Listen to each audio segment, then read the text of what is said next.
Thank you, everyone. Good morning. I know that this turnout isn't really for this topic. It's because you all got the email yesterday from Mike Schaefer, and we're actually talking about his new screenplay. I'm not sure if I'm pronouncing this correctly. The Eustabian Phalanx, right? So that's what this is about, right? It's a screenplay. Look for it. 2020, I think it's coming out, right? Okay. All right. Well, that one didn't work out. Please edit that out of the video. Thanks. Okay. Let's really get going here. Tell you a little bit. Yeah, it was funny. Thank you. Someone did say it was funny. Just oh my gosh. Oh, okay. So we are actually going to talk about this this much longer topic over here. I'm going to tell you a little bit about myself, how I ended up in these three kind of unusual situations, and then the way it's changed the way I think about growing businesses. Okay, so a little bit about me. In the last 5 years or so, so I was one of the co-founders of the first funded startup accelerator in Hong Kong. 5 years ago, everyone was telling us, well, this cannot be done. The market is too small, there's no local investment dollars, you cannot possibly make this work out. And we were able to take a really non-traditional approach, I would say, like to actually making the program work. Invested in 12 companies, some from Asia, but also a couple from the US, and had the first exit a few years ago. My day job these days, for the last 3.5 years, is I work at USC, and I do two things there. I teach in the entrepreneurship department, so I teach a couple classes, undergrads, and then I also run a program that we call the Incubator, which is a program that's set up to help companies that have at least one founder that is affiliated with USC. Could be a student, could be alum, faculty, staff. The program is actually about 50% alumni at this point, which I've actually gotten to like a lot. So people have already worked in industry, now they come back and they want to do something of their own. And I've been doing this program for a little more than 3 years. I've completely changed the way I work with companies, both based on figuring out new things that work, and also because the mix of the companies has changed over that 3 years. And then this third program that I was involved in last summer, and we had the demo day in December, it's called the Laudato Si Accelerator or Laudato Si Challenge. To be honest, I thought when I was first approached by this group about 1 year ago, I thought this is a joke. I'm being set up for some kind of practical joke. Like the Pope is not running accelerators. It's not a real thing. It sounds very suspicious. Right? It sounds like something out of a screenplay that Mike would write.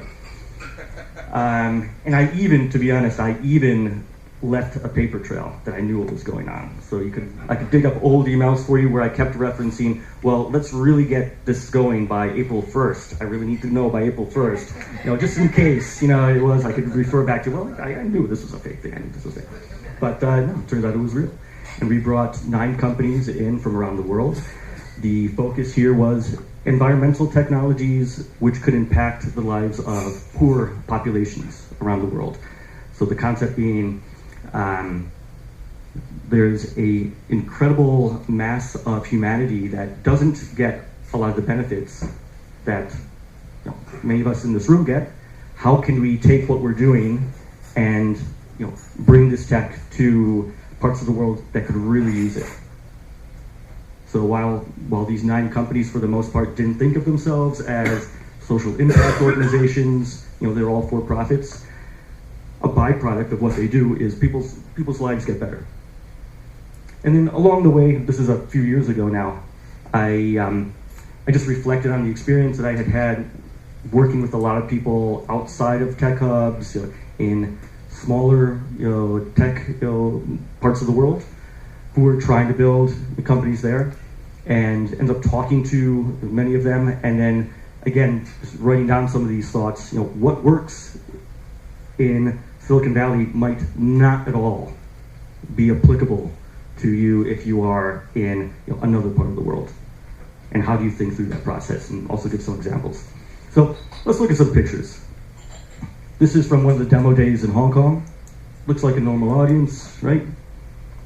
The program was focused on mobile technologies. Everything looks pretty standard here. Same thing at USC. Here's a picture from the incubator. Nothing fancy, people working. There's laptops, they must be doing work. And same thing, here's without the sea in Rome. Looks like a normal, we actually worked out of a co-working space like this. But here's people having a conversation, sitting in a circle. Seems like it would be anywhere else, right? This one, of course, was a little different. If you're working with the Vatican, you're gonna have to go to church at some point. So this is how we kicked it off. This is underground under St. Peter's Basilica, when you give presentations, it's a normal conference table, but the artwork is just a lot better. Here's a close-up of that. It's like about a 20-foot painting, on one of the walls. So, but otherwise, very much the same. Like, you're presenting, and of course, this is a Cardinal, Turkson. So, the audience is also a little different, but very much the same process, right? How do we talk about what we're doing? Who is the customer? How do we get distribution to them? And actually, we had great feedback that came in, especially from this man here. But it started to get me thinking about this, and maybe this is a little different, and I should start to put some of these thoughts together. And then it was really USC's fault because they tweeted this out, and I figured, okay, I've got to start to think about this. Again, it looks very suspicious though. Still, like the light comes in, from those windows, and you start to think something's going on here. So, how do I start to think about what is the same, what's different about building companies across different locations? Let's just start with locations. Well, had these experiences in 3 very different places: Hong Kong, Los Angeles, Rome. And even though we're bringing companies in from other parts of the world and combining them, there's something about the location where you are that influences the way you work. And these are some of the factors that I would highlight. So definitely the investment climate of any one place, it's always a little different, but it also impacts what you could possibly do. An example from Hong Kong. So when I was there about 5 years ago, the investment community would take up maybe the first 2 rows in this room. Very small. The good was you could know everyone really well. You would know exactly where to go. Maybe save a little time. But of course the bad is it's such a small pool of investors. And here's a city, Hong Kong, here's a city, 7 million people, a lot of wealth. Very, very few dollars go into early stage investments. Typically, the money is going into much later stage, almost PE stage investments, or it's going into more traditional things, real estate, financial markets, manufacturing businesses, in China across the border. So what do you do in that situation?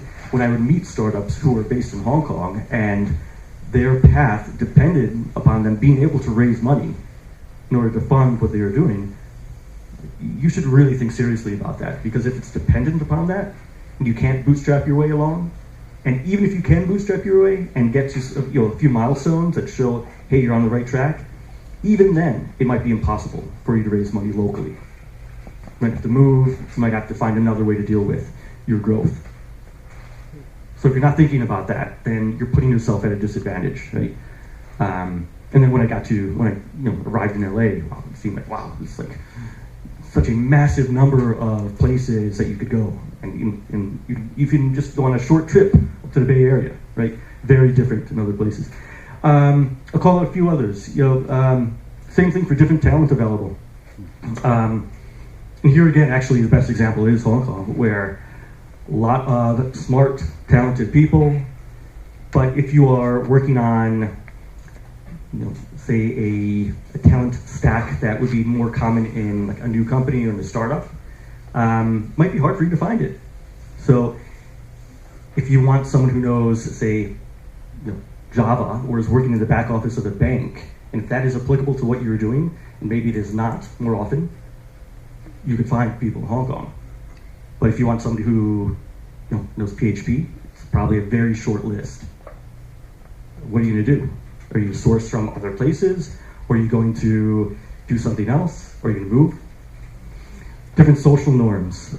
So of the 3 locations, Hong Kong, Los Angeles, Rome, it's probably pretty common in Los Angeles to say, hey, I'm working on a new business, I have a startup, this is my idea, this is how we're going about doing things. You can have the conversation pretty easily, I'd say.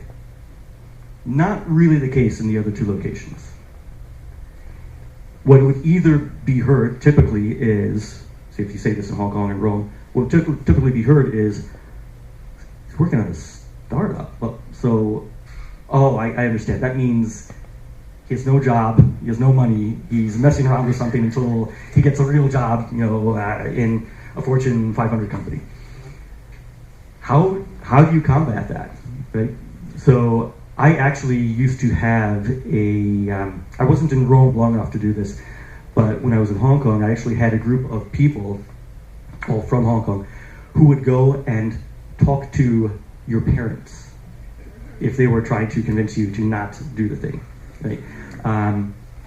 Just get comfortable with this idea, like it does work out. Hey, it worked out for me. This is how they could think about it. They could mitigate risk in this way.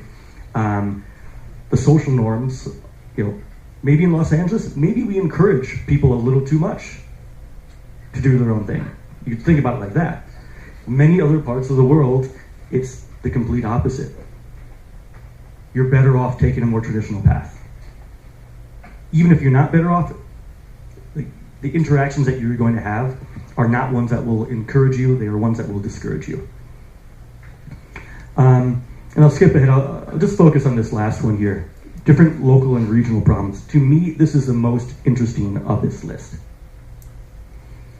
We have, I would say, just this innate belief in the US, Los Angeles, Valley. If you're reading TechCrunch, if you're reading like a lot of these tech publications, we probably just have a lot of these assumptions that, well, there is really just one kind of list of things to work on. I believe that the list is completely different if you go to different parts of the world. And even you might not be able to relate to someone else's list in another part of the world. So I had an unusual experience a couple of years ago that highlights this. It highlights how I think thinking changes sometimes, not for the better. So I had this unusual experience where a few people just reached out to me. A lot of people email me out of the blue. Like I don't know them, they just find my website, they'll write into me. And I ended up having a couple of conversations. One with a group of potential founders who were from Siberia. Families involved in natural resource extraction, mining, and talking about, they want to work on this new business, this startup. Oh, this is going to be fascinating. This is going to be something about, managing, the resources, tracking them in some system, maybe like a market for trading. But in fact, they wanted to work on a shopping app. And so imagine this is a part of the world where the population is less than Los Angeles, spread out in an area that's almost as big as California. You want to work on a shopping app. Is it because you needed to build that? People are struggling with that? Or you've been reading a lot of the publications that I read and you start to think in a different way? I also had this email that came in from someone in South Sudan. I thought this is going to be just an amazing discussion. I've never met anyone from that part of the world at all. What's going on in that part of the world is got to be intense. And there too, this back, had a little bit of a dialogue, and basically this potential founder wanted to build, really was like Facebook. And I wonder, how is that the biggest problem that, or even on the top 10 that you would work to solve? And I started to think maybe we are convincing people to work on the wrong things. We don't mean to do it, but we're actually having that effect. I'd say for any of us, if we were to just today fly to some other part of the world that is remote for our experience, we might think in the same way, like, oh, I was doing this in Los Angeles, I'm going to try to do the same thing here locally. We might instead want to work on a totally different set of problems. And I'm going to say, like, that some of these successful startups that you see from other parts of the world, they look a little strange sometimes if you look at them from our viewpoint. So as a result of all of these factors, we've done these 3 programs now. And in fact, the one at USC, which is the longest running one for myself, because it's more than 3 years old, every year I throw out at least half of what worked in the past, and I just create from scratch. Because the people are different, the times are different, the problems are different. All right. Talk a little bit about getting results, and I'm going to introduce two different concepts here. Is there a doctor in the house? Is there a doctor in the house? Oh, I thought there was a doctor coming today. The doctor did email me yesterday. Doctor in the back? We're just going to say for the video, there's a doctor at the back. Okay. So I'm going to introduce this concept called number needed to treat, or NNT. Has anyone heard of this? A couple of people have heard about this. Typically used in healthcare, looking at the usefulness of a medication, a procedure. Right? This comes from a website, thennt.com. This is how to read this, and I'm going to give some examples. So here's an example that they're giving. Percent of heart attacks that result in death.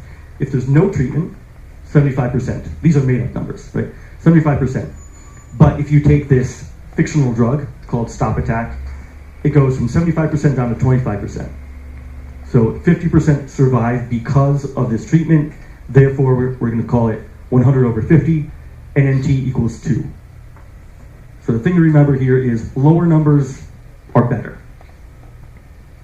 Higher numbers means, wow, I have to give this treatment to many more people to find one that's saved. Let's go through some examples. Antibiotics for hand lacerations. What would you guess NNT is here?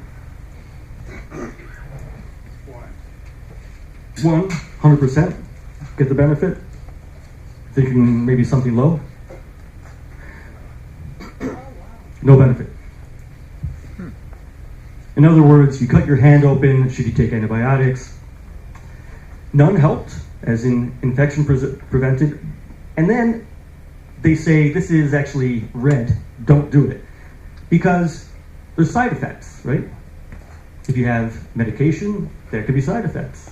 So you're harming people. You're not helping, you're harming. Let's do another example. Aspirin to prevent a first heart attack or stroke. We've all probably heard of this example, right?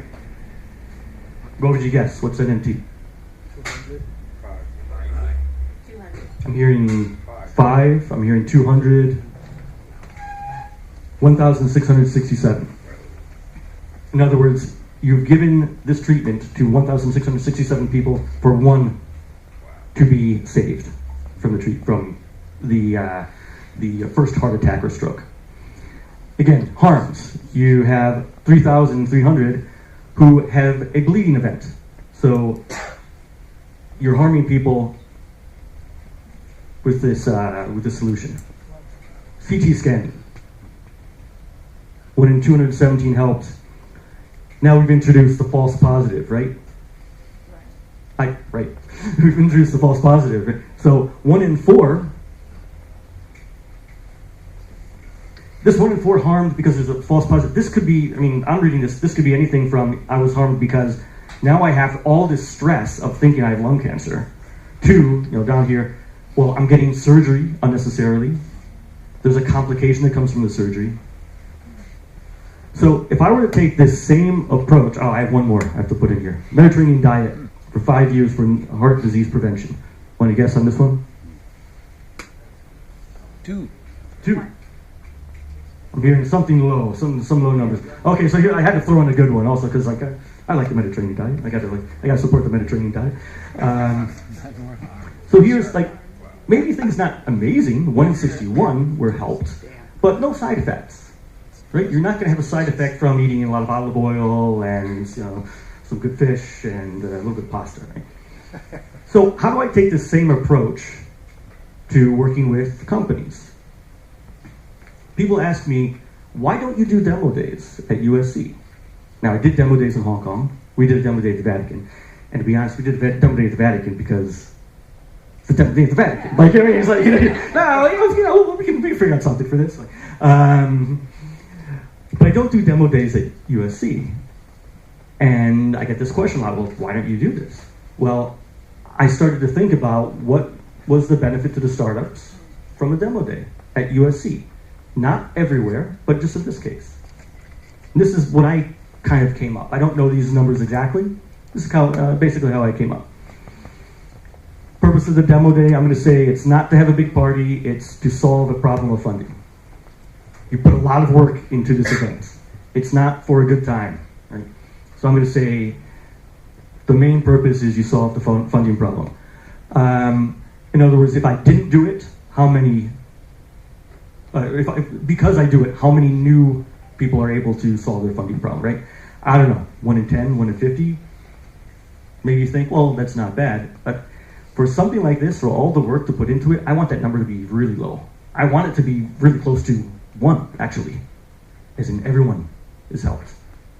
Maybe 2, like half the people are helped. But then there are all these things all these harms that come from it, right? To prepare for this presentation, you put a lot of work into it. What I have seen, not only other programs that I ran, but other programs that I have gotten to know or mentored at, the last month of the program is really, you're working on your demo day presentation. And this is a presentation that, well, I don't know about you, but how often do you find yourself in a situation where you give a 2 to 5 minute presentation in a very stylized format, no questions, on a stage, and then you're off. It's a lot of work. So, yeah, you can't work on your business during that time. And even worse, if you don't raise money coming out of the demo day, you have unintentionally sent this signal. Oh, they must have been a bad candidate for raising money because nobody else funded them. They had this demo day. So maybe I pass. I don't even talk to them if I'm seeing a startup a few months after their demo day. Maybe I just pass. Something must have been wrong if I'm the investor, right? Now, if I were doing this chart for myself, the demo day is fantastic. It's an NNT of 1, everything is green. Like, why? Well, I look like the hero. Look at this, amazing event, room full of people, investors talking. Like, I would look amazing.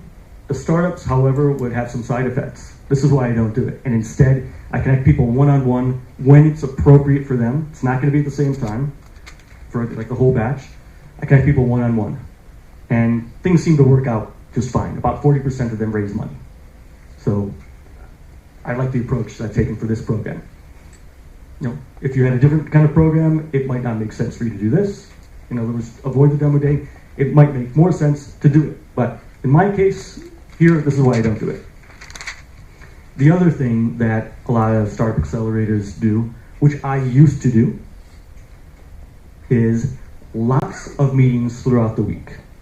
You have mentors who come in, and they'll do a group session. You might have a workshop. You definitely have the Friday morning stand-up meeting. What's going on? Present your pitch again. Feedback on the elevator pitch. A lot of time is spent in these meetings throughout the week. This is my take on NNT here. The biggest benefit I actually found in these things was the networking that they get, not the content. In other words, you're sitting in a room, you're getting to know your other batchmates, and you get to know some of these mentors who come in. That's where the benefit was. It wasn't in the content. And I know this because I would be the only person taking notes in the room. And I don't know about you, but if I hear a presentation, you're taking notes, good. I saw somebody else who's going to take a picture of the screen, absolutely, right? I don't know about you, but if I hear somebody give a talk, the next day, if they had 10 things in their talk, the next day, maybe I can remember 3 of them. And did I really change the way that I work because of that? I doubt it.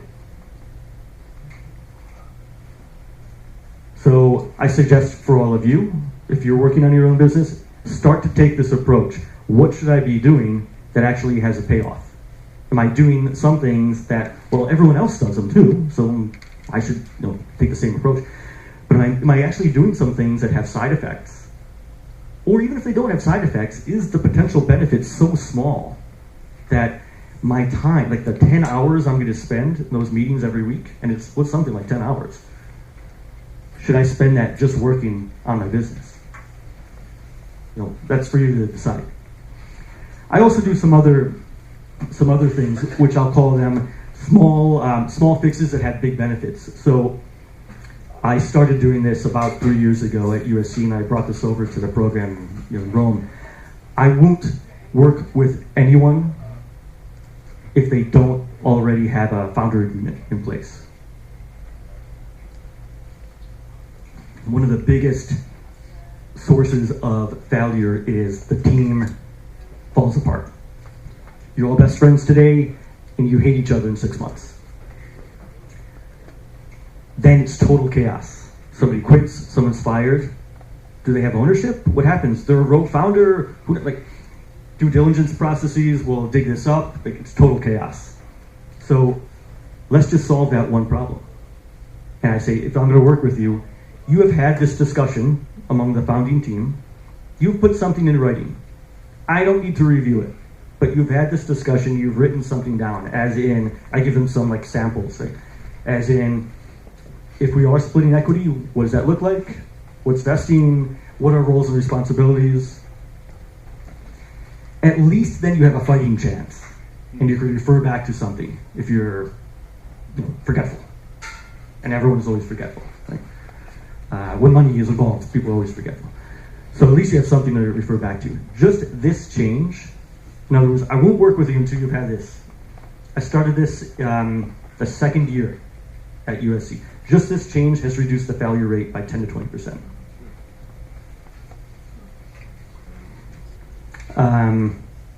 Give you one example, again, of why I take this different approach.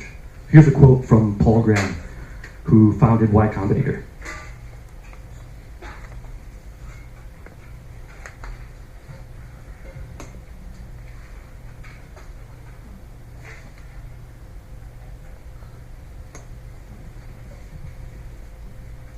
Well, I don't know about you, but I look at this quote and I think it's pretty bad. And the reason is, if you, in other words, much more experienced person than me, much more famous than me, much more, many more startups that you worked with than me for longer, if you can't get people to change what they're doing based on giving them advice, well, why do you keep telling them this? Why do you keep doing it? It seems to be you're why do you do it? Just to say a year later, haha, I told you so. I knew that would happen. Too bad. Why keep saying it? And so I got to this point where I realized I can't force anyone to change through this advisor relationship. Why do I keep behaving like that? It's a waste of everyone's time. And instead, I started to think about tricking people into learning. And the reason I say those actual words is professor at USC, at the end of every semester, you get this anonymous list of comments about the class. And my first year teaching, someone, I'll never know who it was, someone wrote the quote, actually I'll give you the exact quote, and this is how you know it was a college student. The exact quote was, he tricks you into learning. So yeah, I trick people into learning. That's what I do. That's what I do. I can't force them to learn. I trick them to learning. And that class, I had given this quiz that led me down this path. So I was talking to another professor, and they were telling me, I gave a pop quiz in my class. We've been talking about these concepts for a month. I gave a pop quiz, and everybody failed. And I said to myself, you must be terrible. I'm going to try the same thing. So I gave a pop quiz about concepts we've been discussing for a month. 48% was the average score. I said, something's not right. This can't possibly be the right thing. I told everybody, all right, here are the answers. There's like a couple of equations, a couple of short answers, and maybe like one multiple choice, right? So it seems even worse, 48%. Here's the answers. In the next month or so, I'm going to give another pop quiz. Just, you're warned. A month later, I gave the exact same quiz. 70%. I said, nah, something's not right. This is not right. This can't be. And I actually gave the quiz a third time, like the last week of class, and it was like 95%. Like I still missed a couple people, like, okay. And I started to think you can't take this approach of like, this is the information, memorize it, regurgitate it. This is the advice, do this, a month later when you're working on your business. It's not going to work out for most people. And I'm going to say the problem is with me instead of with them. If I'm at 48% or 70%. So instead, how do I trick people into learning? And really it's a combination of putting them in an environment where they will be exposed to certain things and naturally start to move in a certain direction. And always think about, if you're giving somebody advice or some kind of assignment to do, what happens on day 2? Like, are they actually changed? Or does it completely leave their brain and they go back to doing whatever they were doing before? I kind of started to think, well, maybe this is how you start to think through where you would focus if you were going to focus at all. A lot of people take pictures when there's a graphic on there, I've noticed. For the cameras. Do a still from the video on that one. But could I tell you, okay, well, what is tell me the secret of how to trick somebody? Like, I can't exactly describe it. I can talk a little bit about that process, but I think it's actually very personal. Like each advisor, say in this case, it's a little bit of a personal discovery for how you trick someone into learning. I'm just gonna bet if you tell somebody, oh, that's the wrong thing to do, you've got to do A, B, and C instead, I'm gonna bet very few people actually do A, B, and C. And also remember, there's 10 other advisors giving them totally contrary advice at the same time. Okay, future of company growth. How do I think a little differently about this, given these 3 very different Startup Accelerator experiences? I believe that you can predict the future. Otherwise, why else would you be in this business at all, whether you're a founder or investor? I think there's a way that you can evaluate opportunities. And I'm just going to focus on this last one, rapid experimentation, before closing it up. This is the way intuitively and traditionally we bring new products forth, right? It's this path here.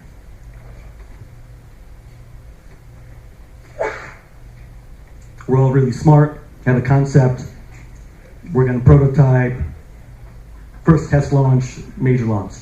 And maybe in most of those cases, we stop it, right before the major launch because it's not going to work out. Like we discover, those customers just don't get it. So we'll go back. And I was talking to somebody in a manufacturing business who was describing, well, this is what we do. We do this like 50 times.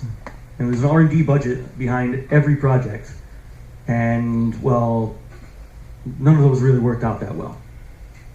This can't be the way that we're still going to do it anymore. So instead, this is what I like to do with companies that I work with. And this might work a little better for a more mature company because you have more resources and you can collect more data. But this is the flow instead. Rapid experimentation. I'm not exactly sure what's going to work out here. Let's test 10 things, 20, 50, 100. Low fidelity. It could be a pamphlet, a landing page, a discussion with the customer, but I set some type of milestone that will convince me that there's a go or a no-go. And then only when I get to that, I pass that gate, do I then put a little more resource into it. So I could test these 50, 100 ideas, probably with the same budget for testing one, in the previous example, or less, right? And only then say, okay, I'm gonna try to use more of a data-centric approach for what do I pursue. This is what I like to do. And this is much more interesting work, if you ask me, than talking to a lot of companies and they don't work out. So this is what I also end up helping larger organizations do. And I hope you've enjoyed this walkthrough my experience. I'm happy to take any questions or talk to you afterwards.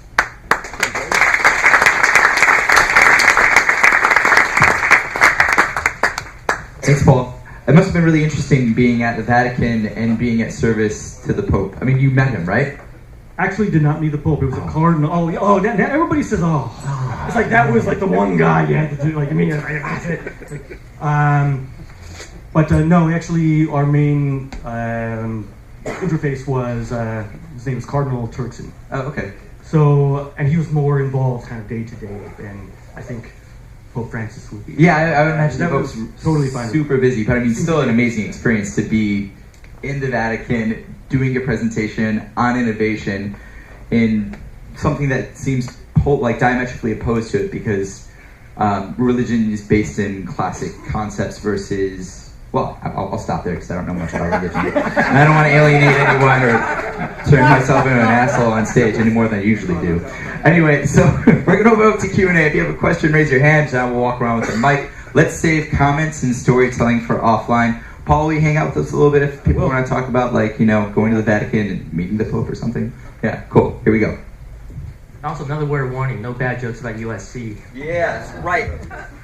Hey, Paul, could you share one or two stories about how you personally have been successful tricking people into learning? Oh my. Well, no, I have to give away the secrets, though, if I do that. Yeah. Let me think of a good one. Well, I had one startup that I was working with where the whole group of companies I worked with, I'd say they were really savvy. Smart team, master's and PhD students, maybe not super business savvy, but certainly knew what they were doing for what they were building. And they had very much of a straight line approach. Okay, this is what we need to do, and we're just charging straight ahead, and we'll be done with this in a year. And then, like the last slide, then we'll encounter the disappointment that nobody actually wanted to buy the thing that we worked so hard on. So instead of that, and yeah, you can't really force someone to say, to do like, this thing that you've been working on for so long, even before I met you, do you know for certain this is going to work? Like, what would happen? Like, that's tough. So instead, I ended up, let me bring by some of the people that you say are your actual customers for this, just to talk to you. And like, check, as in like unannounced, like not like, let's set up a formal meeting. But, hey, just come by the incubator. Here's so and so. These guys are kind of interesting maybe for you. They're working on X, Y, and Z. Like, let's can we talk to them? It's like, let's see if they're available. They were in the room together for like, I don't even know, like hours. Something's going on if people are talking that long. And I actually didn't see that startup for another week after that.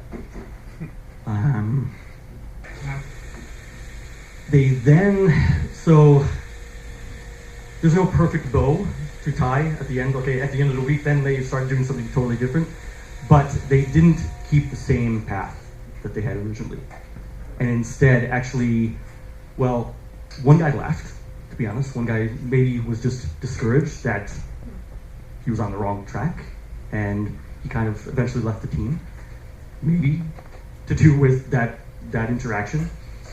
The others, they went from being a company that was very much like, we're good, we don't need to talk, it's okay, like we're set, to coming by a lot more often. I wish I could give you the final result, but they're actually still working on the thing. But to me, like that's kind of a good example of this was going to be an extreme situation. They'd still be working on it and they'd be disappointed. Now I think there's a chance. And it didn't, like, I couldn't be the one who told them that. They had to have this probably uncomfortable revelation from someone who was not, like, it wasn't a setup, like, oh, I'm telling you, go and say this to them. So I'll try to do things like that, like create an experience that, well, this is reality that just walked in the door. How do I ignore this now? We were all there when, this business customer came in and said, like, oh, this is not what we were thinking about. Why are you doing that? Like, here, let me actually poke some holes in your thought process that you cannot defend. So I think, like, that's the way that you could do it. You just create this opening for somebody else to come in. Thank you. We got one up here. Hi, can you give us an example of some of those tests you run and what kind of KPIs you use to know if it like was at a the end. viable idea? Yeah. At the end. So KPIs are going to be different depending on what you're trying to do. But so think of it as, like, what is the test? The test can be anything that's very quick to build and to cycle through a lot of feedback. So depending on what you're doing or the skills of the team, you might do this with, like these days you could put up 100 different landing pages in a few days if you wanted to. It's mostly about writing different copy, maybe it's a little design. What is the value proposition? That's very inexpensive today. Like, you don't need to write a single line of code to do that anymore. What is the feedback that you're looking for? What are the KPIs? So depending on how you are, say, getting feedback from those, say, 100 pages, you could take the approach of, I'm just gonna drive Facebook ads to all of them, and I'm set a budget for myself, and I'm gonna look at something like click-through rates. I'm gonna look at, other metrics of engagement, as in someone tries to sign up, somebody wants to talk about it. And even though I'm probably gonna take down 95 of those 100 pages I just threw up there, getting 20, 50 people to see it, it's good enough for a start for me to say, like, oh, is there something here I should focus on a little more? Or maybe even, like, I think there's something there, but it's too expensive for me to drive anybody to get to that point right now. I've got to use a different type of distribution for it. So I would think about, depending on what you're doing, think about, like, what do you need to see? Do you need to see a certain type of conversion rate? Do you need to see some metric of engagement? Do you need to see, well, for what we're doing, this actually can apply. For other things, maybe we need to build a little more. We can't just fake it, like completely fake it, like the example I'm giving. We actually need to build a little more before we can have that discussion. But even in, like, if you go into an enterprise customer, rather than you spent the year to build the whole thing, here it is, let's now try to sell it. Like, I'm gonna say you can try to at least get in a discussion, maybe even try to pre-sell something, but at least get into a discussion, see feedback before you've built all that much. And that could be from, the fake website, some fake marketing materials. So yeah, like you'd have to set your own KPIs, kind of like work backwards to, okay, what point do I need to get to for sustainability in the business, or to get to some metric to be able to raise money. So I would think about it like that, rather than, okay, here's like the one number that you need, in every case.